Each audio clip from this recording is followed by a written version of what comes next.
7월 11일 역대상 11장 1절에서 12장 18절 11장 다윗이 이스라엘과 유다의 왕이 되다. 온 이스라엘이 헤브론에 있는 다윗에게 몰려와서 말하였다. 우리는 임금님과 한 고륙입니다. 전에 사울이 왕일 때에도 이스라엘 군대를 거느리고 출전하셨다가 다시 돌아오신 분이 바로 임금님이십니다. 그리고 주 임금님의 하나님께서 네가 나의 백성 이스라엘의 목자가 될 것이며 네가 나의 백성 이스라엘의 통치자가 될 것이다 하고 말씀하실 때에도 바로 임금님을 가리켜 말씀하신 것입니다.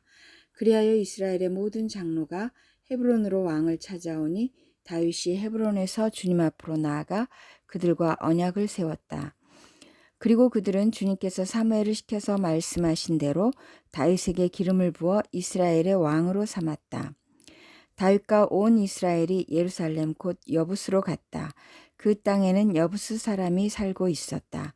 여부스 주민이 다윗에게 말하였다. 너는 여기에 들어올 수 없다.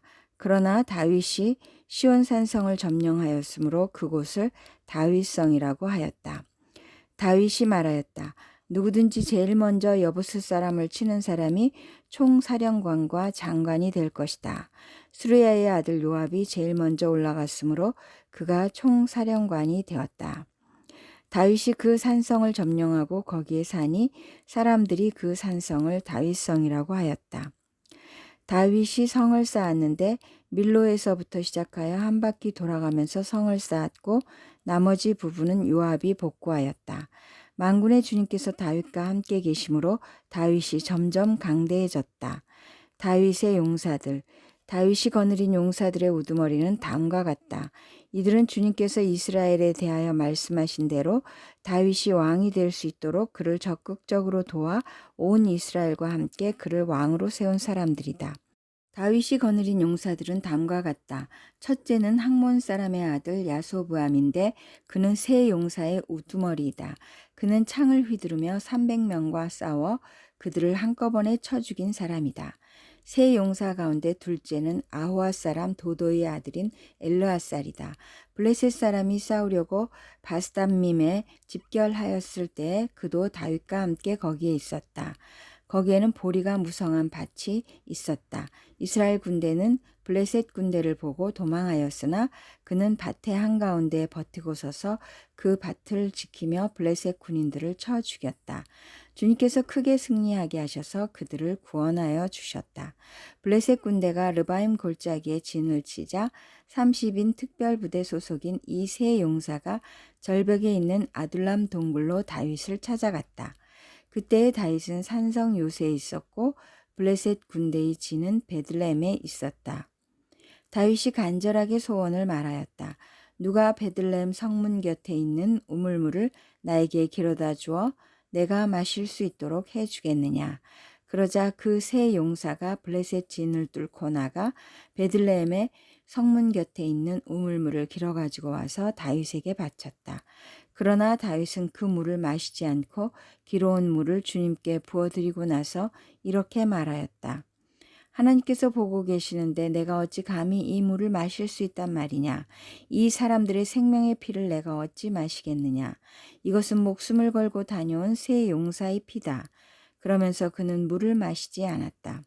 이 세 용사가 바로 이런 일을 하였다. 요압의 아우인 아비새는 30인 특별부대의 우두머리였다. 바로 그가 창을 휘둘러 300명을 쳐서 죽인 용사이다. 그는 세 용사와 함께 유명해졌다. 그는 30인 특별부대 안에서 제일 뛰어난 용사였다. 그는 30인 특별부대의 우두머리가 되기는 하였으나 세 용사에 견줄만 하지는 못하였다. 여호야다의 아들인 브나야는 갑셀 출신으로 공적을 많이 세운 용사였다. 바로 그가 사자처럼 기운이 센 모압의 장수 아리엘의 아들 둘을 쳐 죽였고 또 눈이 내리는 어느 날 구덩이에 내려가서 거기에 빠진 사자를 때려 죽였다. 그는 또 이집트 사람 하나를 죽였는데 그 이집트 사람은 키가 5규빗이나 되는 거인이었다. 그 이집트 사람은 배틀다리 같은 굵은 창을 들고 있었으나 브나야는 막대기 하나만을 가지고 그에게 덤벼 오히려 그 이집트 사람의 손에서 창을 빼앗아 그 창으로 그를 죽였다. 여호야다의 아들 브나야가 이런 일을 해서 그 세 용사와 함께 유명해졌다. 그는 30인 특별부대 안에서 뛰어난 장수로 인정을 받았으나 세 용사에 견줄만 하지는 못하였다. 다윗은 그를 자기의 경호대장으로 삼았다. 군대의 용사들로서는 다음과 같은 사람들이 더 있다. 요압의 아우 아사엘과 베들레헴 사람 도도의 아들 엘하난과 하롤 사람 사뭇과 블론 사람 헬레스와 드고아 사람 이케스의 아들 이라와 아나돗 사람 아비에셀과 후사 사람 시브게와 아호아 사람 일레와 느도바 사람 마하레와 느도바 사람 바하나의 아들 헬렛과 베냐민 자손으로 기브아 사람 리베의 아들 이데와 비라돈 사람 브나야와 가하스 시내가에 사는 후레와 아르바 사람 아비엘과 바하룸 사람 아스마엘과 사알본 사람 엘리아바와 기손 사람 하셈의 아들들과 하랄 사람 사게의 아들 요나단과 하랄 사람 사갈의 아들 아히암과 우레의 아들 엘리발과 무게라 사람 헤벨과 블론 사람 아히아와 갈멜 사람 헤스로와 에스베의 아들 나아레와 나단의 아우 요엘과 하그리의 아들 미팔과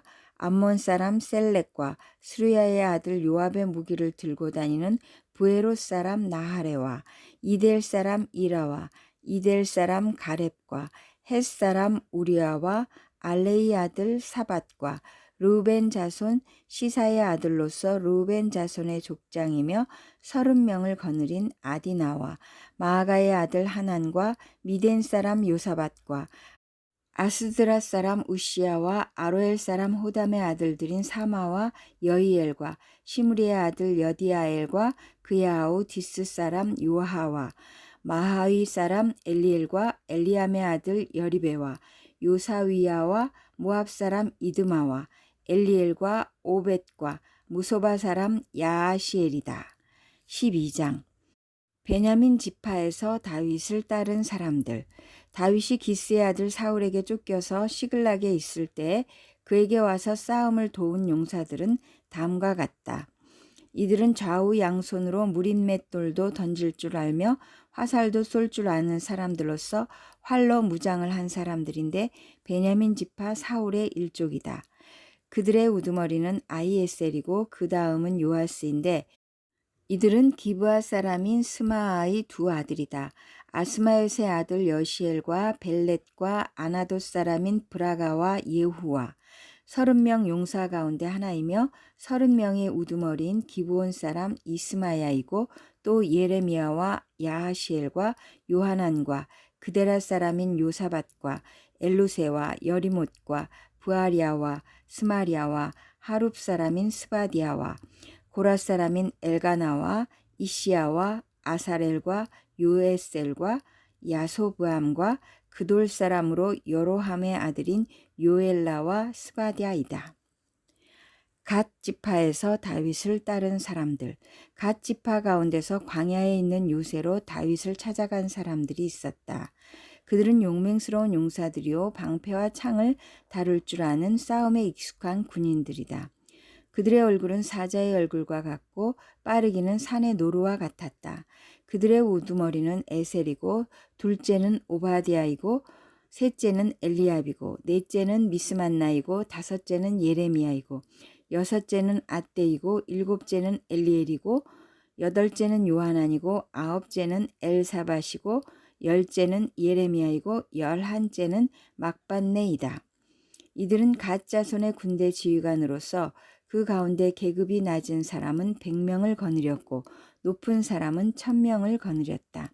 어느 해 첫째 달 요단강 물이 모든 강둑에 넘칠 때에 그들은 강을 건너가 골짜기에 사는 모든 사람을 쳐서 동서로 도망치게 하였다.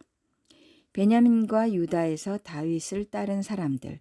베냐민과 유다 자손 가운데서 요새로 다윗을 찾아온 사람들이 있었다. 다윗이 나가서 그들을 맞으며 말하였다. 여러분이 나를 돕고 화친할 목적으로 왔다면 나는 여러분과 연합할 마음이 있어. 그러나 내게 아무런 악행이 없는데도 여러분이 나를 배반하여 적에게 넘긴다면 우리 조상의 하나님께서 이를 보시고 여러분을 벌하시기를 바라오. 그때 30인의 우두머리인 아마세가 하나님의 영에 사로잡혀 말하였다. 다윗 장군님, 우리는 장군님의 부하입니다. 이새의 아드님, 우리는 장군님의 편입니다. 하나님이 장군님을 돕는 분이시니 평화의 평화를 누리십시오. 장군님을 돕는 사람에게도 평화가 깃들기를 빕니다. 다윗은 그들을 기꺼이 받아들여 군대 장관으로 삼았다. 사도행전 28장 1절에서 31절, 28장 몰타 섬에 오르다. 우리가 안전하게 목숨을 구한 뒤에야 비로소 그곳이 몰타 섬이라는 것을 알았다. 섬 사람들이 우리에게 특별한 친절을 베풀어 주었다. 비가 내린 뒤라서 날씨가 추웠으므로 그들은 불을 피워서 우리를 맞아 주었다. 바울이 나뭇가지를 한아름 모아다가 불에 넣으니 뜨거운 기운 때문에 독사가 한 마리 튀어나와서 바울의 손에 달라붙었다. 섬 사람들이 그 뱀이 바울의 손에 매달려 있는 것을 보고 이 사람은 틀림없이 살인자이다. 바다에서는 살아나왔지만 정의의 여신이 그를 그대로 살려두지 않는다 하고 서로 말하였다. 그런데 바울은 그 뱀을 불 속에 떨어버리고 아무런 해도 입지 않았다. 섬 사람들은 그가 살이 부어오르거나 당장 쓰러져 죽으려니 하고 생각하면서 기다렸다. 그런데 오랫동안 기다려도 그에게 아무런 이상이 생기지 않자 그들은 생각을 바꾸어서 그를 신이라고 하였다. 그 근처에 그 섬의 추장인 보블리오가 농장을 가지고 있었다. 그가 우리를 그리로 초대해서 사흘 동안 친절하게 대접해 주었다. 마침 보블리오의 아버지가 열병과 이질에 걸려서 병석에 누워 있었다. 그래서 바울은 들어가서 기도하고 그에게 손을 얹어서 낫게 해 주었다. 이런 일이 일어나니 그 섬에서 병을 앓고 있는 다른 사람도 찾아와서 고침을 받았다. 그들은 극진한 예로 우리를 대하여 주었고 우리가 떠날 때에는 우리에게 필요한 물건들을 배에다가 실어주었다. 바울이 로마에 이르다. 석 달 뒤에 우리는 그 섬에서 겨울을 난 디오스구로라는 이름이 붙은 알렉산드리아 배를 타고 떠났다. 우리는 수라구사에 입항하여 사흘 동안 머물고 그곳을 떠나 빙 돌아서 레기온에 다다랐다. 그런데 하루가 지나자 남풍이 불어왔으므로 우리는 이틀 만에 보디올에 이르렀다. 우리는 거기서 신도들을 만나서 그들의 초청을 받고 이래 동안 함께 지냈다. 그런 다음에 드디어 우리는 로마로 갔다.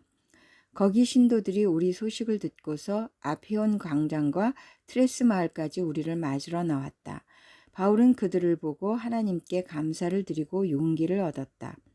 우리가 로마에 들어갔을 때 바울은 그를 지키는 병사 한 사람과 함께 따로 지내도 된다는 허락을 받았다. 바울이 로마에서 전도하다. 사흘 뒤에 바울은 그곳 유대인 지도자들을 불러 모았다. 그들이 모였을 때 바울은 이렇게 말하였다. 동포 여러분, 나는 우리 결례와 조상들이 전하여 준 풍속을 거스르는 일을 한 적이 없습니다. 그런데도 나는 죄수가 되어서 예루살렘에서 로마 사람의 손에 넘겨졌습니다. 로마 사람은 나를 신문하여 보았으나 사형에 처할 만한 아무런 근거가 없으므로 나를 놓아주려고 하였습니다. 그러나 유대 사람이 반대하는 바람에 하는 수 없이 내가 황제에게 상소한 것입니다. 나는 절대로 내 민족을 고발하려는 것이 아니었습니다. 이런 까닭으로 나는 여러분을 뵙고 말씀드리려고 여러분을 오시라고 청한 것입니다. 내가 이렇게 쇠사슬에 매어 있는 것은 이스라엘의 소망 때문입니다. 그들이 바울에게 말하였다. 우리는 아직 유대로부터 당신에 관한 편지를 받은 일도 없고 동포들 가운데서 아무도 여기에 와서 당신에 대하여 나쁘게 말하거나 소문을 낸 일이 없습니다. 우리는 당신에게서 당신의 생각을 들어보고 싶습니다. 이 종파에 대하여 우리가 아는 것은 어디서나 이 종파를 반대하는 소리가 높다는 것입니다. 그들은 바울과 만날 날짜를 정하였다. 그날에 더 많은 사람이 바울의 숙소로 찾아왔다. 그는 아침부터 저녁까지 그들에게 하나님 나라를 엄숙히 증언하고 모세의 율법과 예언자의 말을 가지고 예수에 관하여 그들을 설득하면서 그의 속내를 털어놓았다. 더러는 그의 말을 받아들였으나 더러는 믿지 않았다. 그들이 이렇게 견해가 서로 엇갈린 채로 흩어질 때 바울은 이런 말을 한마디 하였다. 성령께서 예언자 이사야를 통하여 여러분의 조상에게 하신 말씀은 적절합니다. 곧 이런 말씀입니다. 이 백성에게 가서 말하여라. 너희가 듣기는 들어도 깨닫지 못하고 보기는 보아도 알지 못한다. 이 백성의 마음이 무뎌지고 귀가 먹고 눈이 감겨 있다. 이는 그들로 하여금 눈으로 보지 못하게 하고 귀로 듣지 못하게 하고 마음으로 깨닫지 못하게 하고 돌아서지 못하게 하여 내가 그들을 고쳐주지 않으려는 것이다. 그러므로 여러분은 하나님의 이 구원의 소식이 이방 사람에게 전파되었음을 알아야 합니다. 그들이야말로 그것을 듣고 받아들일 것입니다. 바울은 자기가 얻은 새 집에서 꼭 2해 동안 지내면서 자기를 찾아오는 모든 사람을 맞아들였다. 그는 아무런 방해도 받지 않고 아주 담대하게 하나님 나라를 전하고 주 예수 그리스도에 관한 일들을 가르쳤다. 시편 78편 26절에서 33절. 그는 하늘에서 동풍을 일으키시고 능력으로 남풍을 모으셔서 고기를 먼저 내려주시고 나는 새를 바다의 모래처럼 쏟아주셨다. 새들은 진 한가운데로 떨어지면서 그들이 사는 곳에 두루 떨어지니 그들이 마음껏 먹고 배불렀다. 하나님은 그들이 원하는 대로 넉넉히 주셨다. 그러나 먹을 것이 아직도 입속에 있는데도 그들은 더 먹으려는 욕망을 버리지 않았다. 마침내 하나님이 그들에게 진노하셨다. 살찐 사람들을 죽게 하시며 이스라엘의 젊은이들을 거꾸로 들이셨다. 이 모든 일을 보고서도 그들은 여전히 죄를 지으며 그가 보여주신 기적을 믿지 않았다. 그래서 그들의 생애는 헛되이 끝났으며 그들은 남은 날을 두려움 속에서 보냈다. 잠언 19장 1절에서 3절. 19장 참는 것이 지혜. 거짓말을 하며 미련하게 사는 사람보다는 가난해도 흠없이 사는 사람이 낫다. 지식이 없는 열심은 좋은 것이라 할 수 없고 너무 서둘러도 발을 헛디딘다. 사람은 미련해서 스스로 길을 잘못 들고도 마음속으로는 주님을 원망한다.